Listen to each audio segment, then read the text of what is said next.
Buenas tardes, justo que están con nosotros. Nuevamente es un placer llegar hasta sus hogares o donde quiera que ustedes se encuentren en este glorioso día. Quiero saludarle a todo el mundo en esta hora, todos mis parientes, mis primos, sobrinos, tíos y todo aquel que nos está viendo, mis hermanos en Cristo. Es un placer en realidad tener la oportunidad de llegar hacia ustedes. Queremos continuar con la clase de la semana pasada. Si se recuerda, estábamos hablando de la verdad de Dios sobre el carácter del hombre. Hablábamos de 5 atributos que se deben de considerar cuando hablamos de tener un corazón puro o limpio. Si se recuerdan, ahí en el capítulo 4 del libro a los Hebreos, del libro de Santiago, del verso 1 al verso 10, hablábamos que Santiago nos dice que debemos considerar que nuestros corazones estén limpios. Y ahí dijimos 5 atributos que nos hablan de ello. El primero dice que debe de haber la ausencia de hipocresía. O sea, que no debemos actuar ser cristianos, sino que debemos de ser cristianos. Segundo, que debe de haber siempre en nosotros un motivo limpio. Cuando hacemos las cosas, lo hacemos con un motivo limpio, que no llevemos ganancia o ventaja sobre nadie, un motivo limpio. La tercera decíamos que fue que tuviéramos una conciencia limpia para con Dios, que cuando yo y usted andemos o lleguemos al fin del día, no haya nada que impida mi comunión con Dios. Y si el Señor me llega a llevar o la muerte me separa, yo estoy bien con Dios, porque mi corazón es limpio. También dijimos que nuestra conciencia debe estar limpia para con todos los demás, que no haya ninguna agenda escondida en nosotros.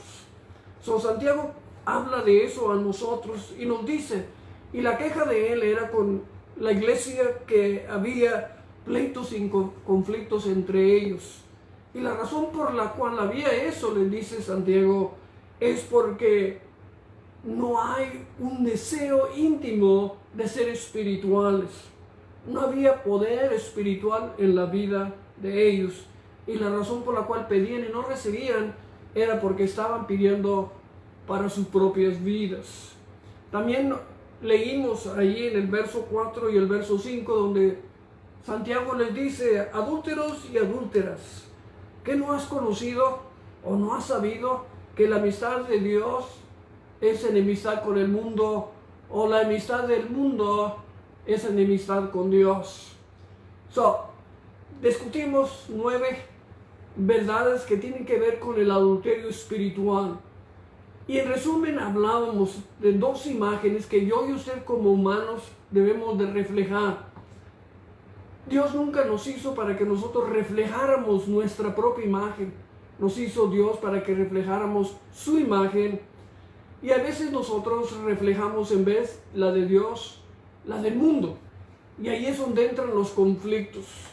La palabra de Dios nos enseña que las armas de Dios son espirituales, para deshacer barreras, para hacer todo aquello que viene en contra de nosotros.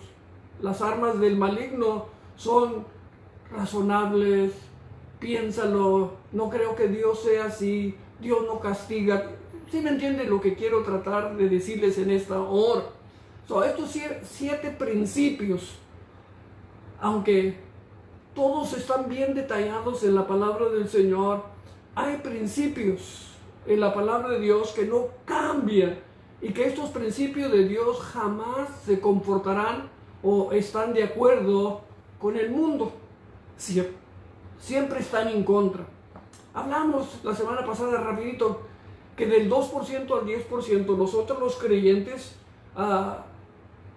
en esas 112 horas que tenemos despiertos, si dormimos unas 8 horas, pero nuestra mente está siendo programada por la palabra de Dios del 2% al 10%. El otro 90% o el 98%, nuestra mente está siendo programada por el mundo. Lo miramos por una diversidad de maneras: televisión, teléfono, usted no nombre, lo estamos haciendo. El problema de nosotros, decimos la semana, que es la computadora que tenemos en nuestra cabeza.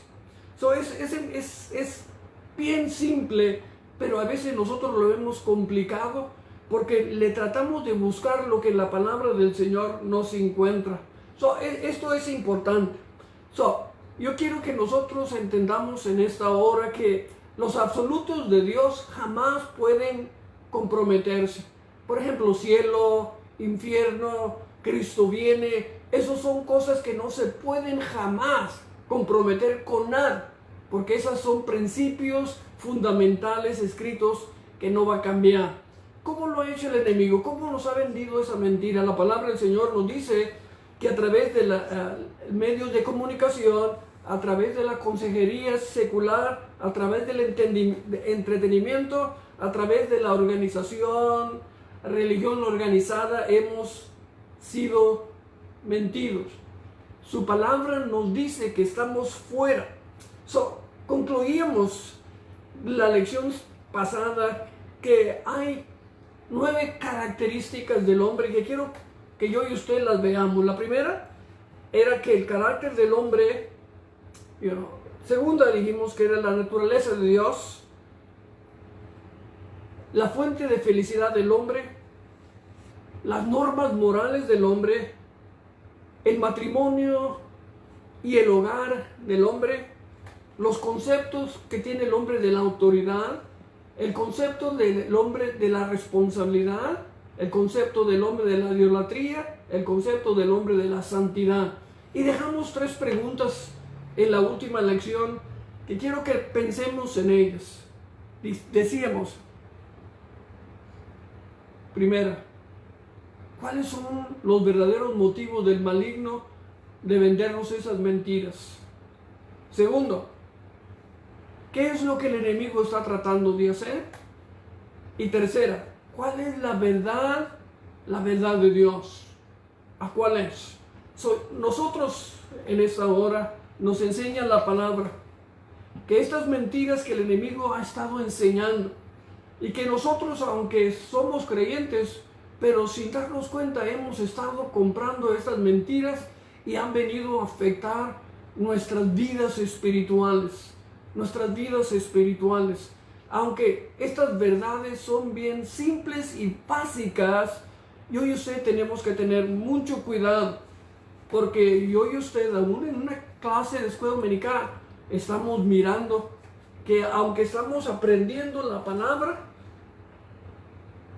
tenemos otros maestros que nos están enseñando a nuestra mente que esto viene y es como un imán que nos atrae, y dijimos que era los medios de comunicación, la educación, la consejería, el entretenimiento y aún la religión.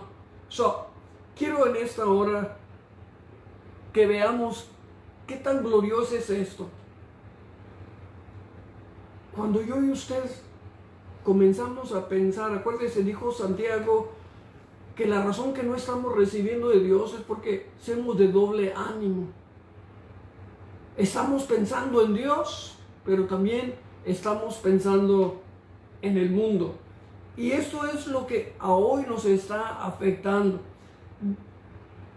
Usted escuche, y decíamos también, si nos ponemos a pensar,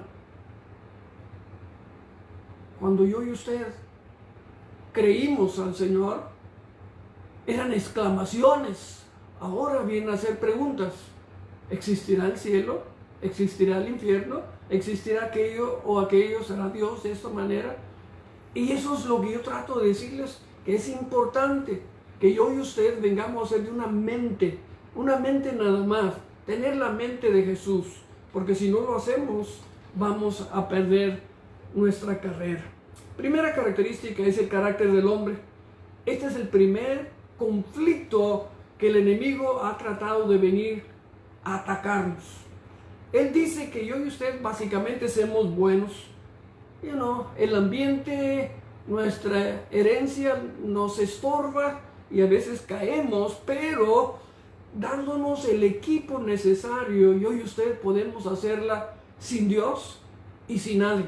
Porque yo y usted, con nuestro propio esfuerzo, dice el maligno, podemos tener éxito en esta vida. Y eso es una mentira. La segunda cosa que nos habla la palabra del Señor es la naturaleza de Dios con su relación con el hombre. Dios nos hizo a mí y a usted con una necesidad de Él. Él la puso en nuestro corazón y nadie la puede llenar excepto Él. Pero viene el maligno y nos dice, tú puedes confiar en tu propia autoridad, en tu propia sabiduría, en tu educación, en tu filosofía, en tu psicología y aún en la historia. Pero el mundo dice, tú eres un hombre que te has hecho por ti mismo. Y con el tiempo, yo y usted venimos a aceptar esas mentiras como si fueran verdades fundamentales de Dios.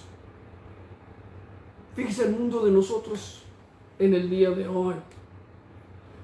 Porque estamos demasiado alejados de las cosas que deben de ser las principales en nuestras vidas.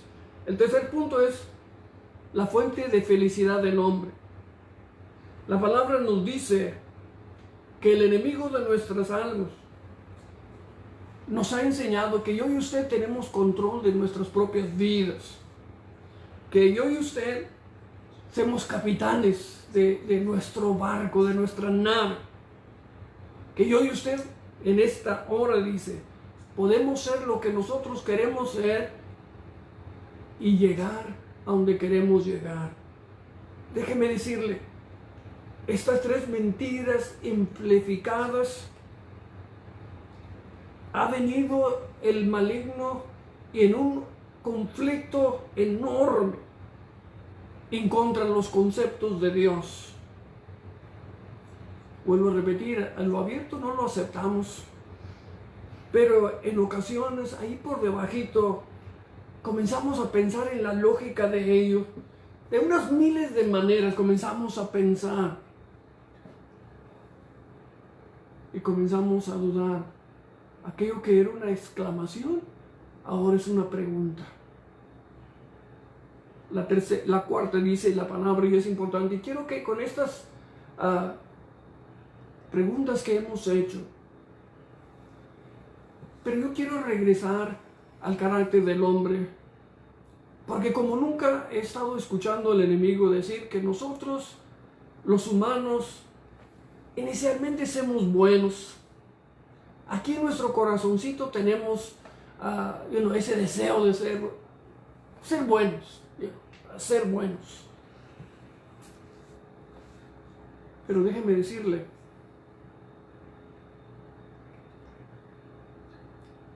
nosotros sin Dios nunca vamos a buscar hacer lo bueno o lo recto delante de sus ojos. Si le damos al hombre la oportunidad, la palabra del Señor nos dice que yo y usted vamos a buscar hacerlo mal. Pero si matan, los echan a la cárcel y salen, y todavía llegan con ese concepto que son buenos, nomás que se les dé la oportunidad para hacerlo.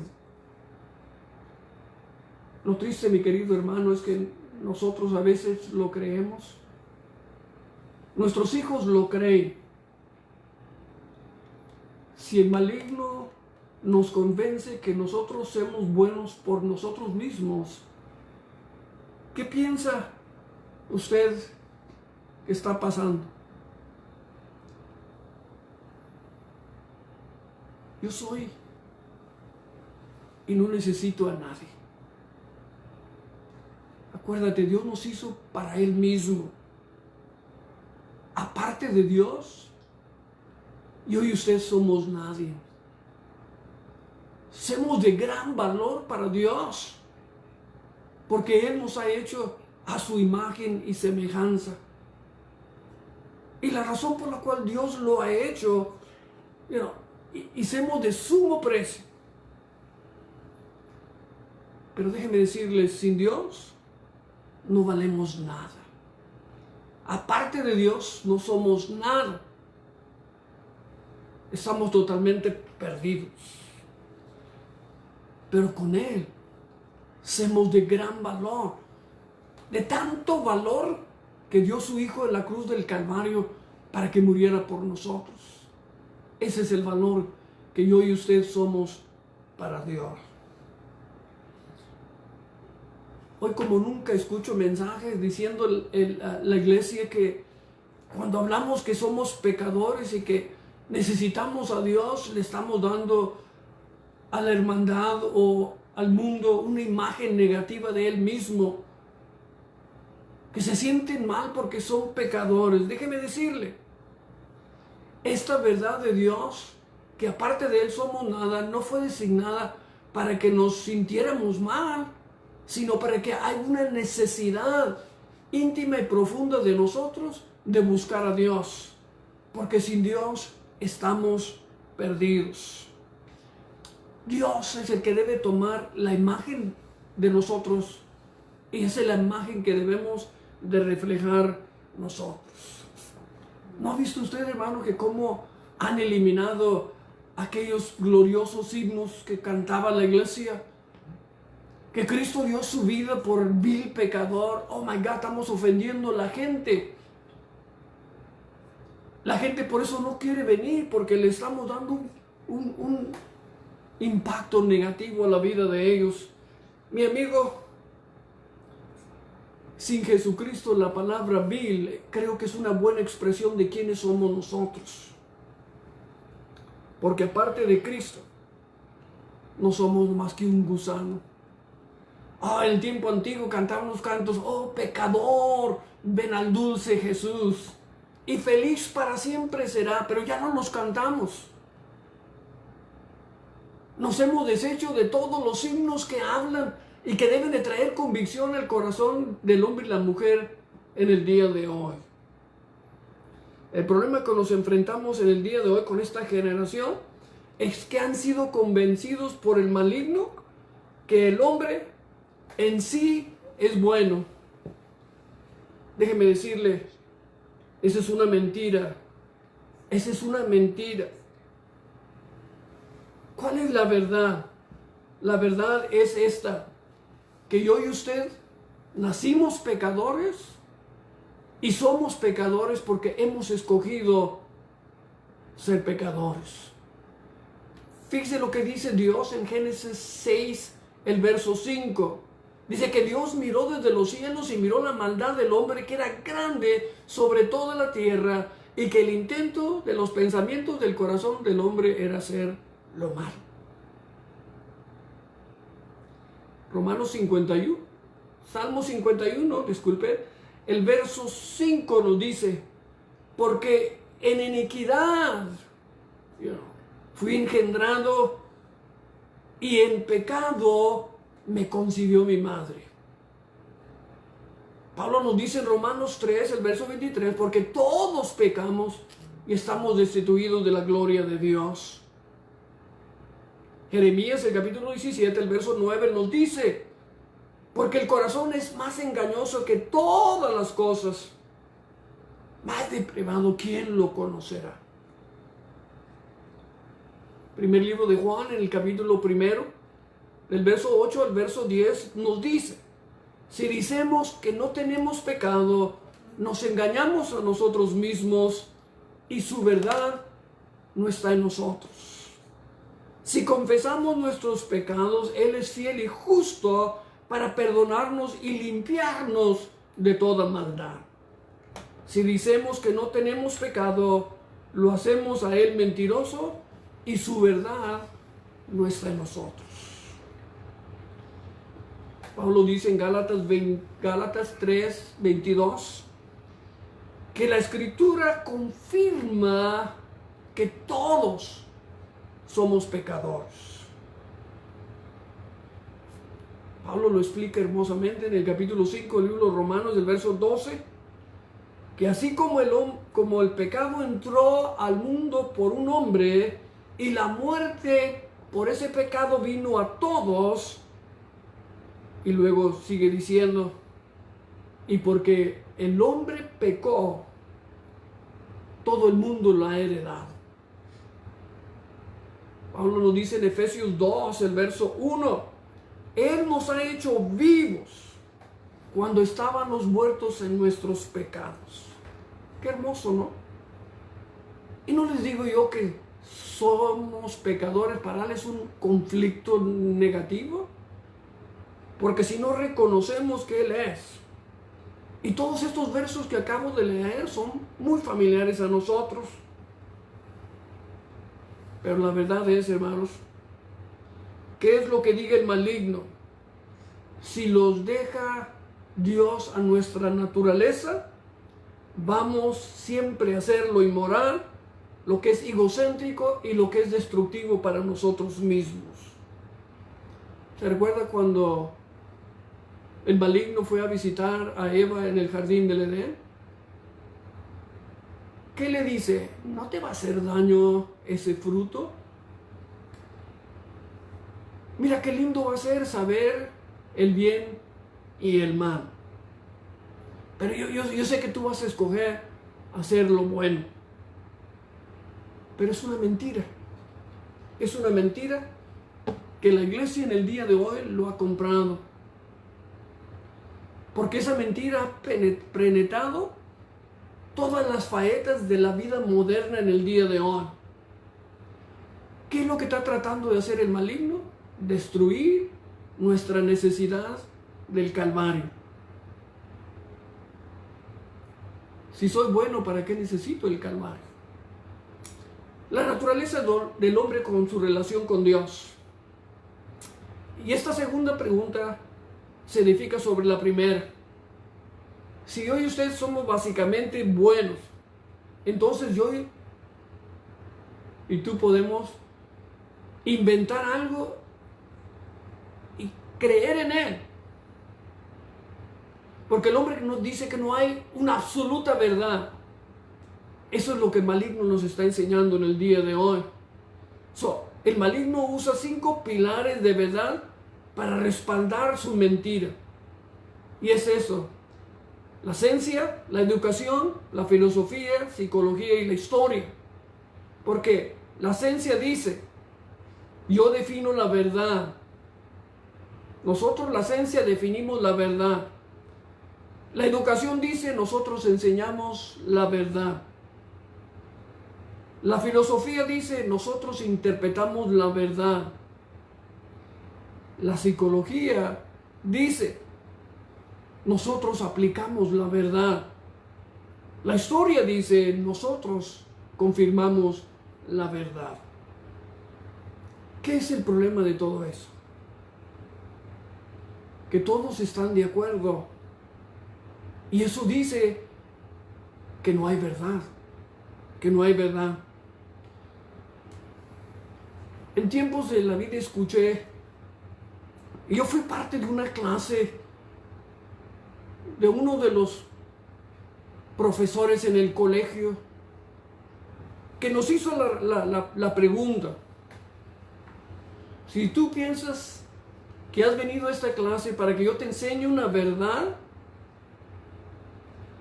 están equivocados. Estás en la clase equivocada. Es importante. Si andas buscando verdad, dice, prescríbete la clase de filosofía. Porque ahí, si no la tienen, la buscan. Pero lo que yo les voy a enseñar, y quiero concluirlo rapidito, lo que yo quiero enseñar, quizás no sea relevante para nada en la vida. Nada es absoluto. Todo tiene chance de cambiar. ¿Estés de acuerdo o lo aceptes? Yo lo voy a enseñar. Si te gusta, a mí no me importa. Si no te gusta, de igual manera. Qué triste, ¿no? Qué fundamento para edificar una vida. Su palabra nos enseña, edificando una casa sobre la arena. Vienen las tormentas hablando de las adversidades. Vinieron las aguas. Hubo gran confusión. Vinieron problemas por todos lados. Y como no hay una verdad verídica en que puedas confiar, Jesucristo dijo, grande fue la ruina de esa vida, de esa casa, de ese hogar. ¿Qué es la meta del maligno? Él quiere marcar las verdades de Dios como mentiras, porque lo que él enseña dice que es igual que lo que Dios está enseñando. Él está insultando el valor de Dios, su inocencia. Él ataca la palabra de Dios siempre. Los científicos tratan de desmentir los milagros de Dios. Qué triste, ¿no? Por eso mira usted enorme cantidad de jóvenes hoy en día en las calles, tratando de reclamar algo que nunca han ganado. Y porque alguien hizo un trabajo en un tiempo atrás, ahora reclaman. Y si la ley no se los da, van a destruir la ley, el fundamento en el cual hemos edificado una nación, porque esa mentira que el enemigo les ha dado, lo han aceptado. Y la iglesia de igual manera lo ha aceptado. Los científicos dicen hoy en día, si encuentran unos huesos que estaban enterrados por un tiempo, y dice ya tiene más de 27 billones de años, vamos a escribir un libro nuevo y hacemos una nueva verdad. Déjeme decirle, mi hermano, veas en Juan 18, Jesucristo dijo: todo aquello que es verdad, lo puedes escuchar de mi voz. Pilato en el capítulo 18, el verso 37 y 38 preguntó: ¿qué es verdad? Esa pregunta se ha hecho por todas las generaciones. Pero Juan, el capítulo 1, el verso 17 nos dice: porque la ley fue dada por Moisés, pero la gracia y la verdad vino por Jesucristo, nuestro amado Salvador. Querido hermano y amigo, en esta hora, el maligno está en control del sistema mundial, pero la Escritura nos dice que la absoluta verdad no se encuentra en él, se encuentra solo en Dios. Porque en Juan el capítulo 8, el verso 44, Jesucristo les dijo: de vuestro padre el diablo, ustedes hacen los deseos de su padre. Él fue un homicida desde el principio y él no tiene verdad, porque no hay verdad en él. Cuando él habla mentira, habla de sus propios recursos, porque él es mentiroso y también es padre de mentira. No se dejen, hermanos y amigos, que el mundo nos meta a su molde. No se descuiden de las cosas que en realidad valen la pena. Mantengan su integridad, mantengan esos principios bíblicos que nunca van a cambiar. Oiga, ¿qué tantos signos escucha usted en el día de hoy? Oh, yo quiero andar las calles de oro con Jesús. Ya son del pasado, ya están muy antiguados. Pero déjame decirte, eso es lo que interesa. Aparte de eso, ¿qué hay? Si Cristo no me da una corona, mientras Él me dé la entrada, para mí será la cosa más gloriosa que jamás. Y si algo tengo, Juan dice que en aquel glorioso día, aún la corona que Él me va a dar, lo pondré sobre sus pies en grande adoración, porque Él es digno de que yo y usted pongamos toda nuestra confianza en Él. No lo deje que lo engañe.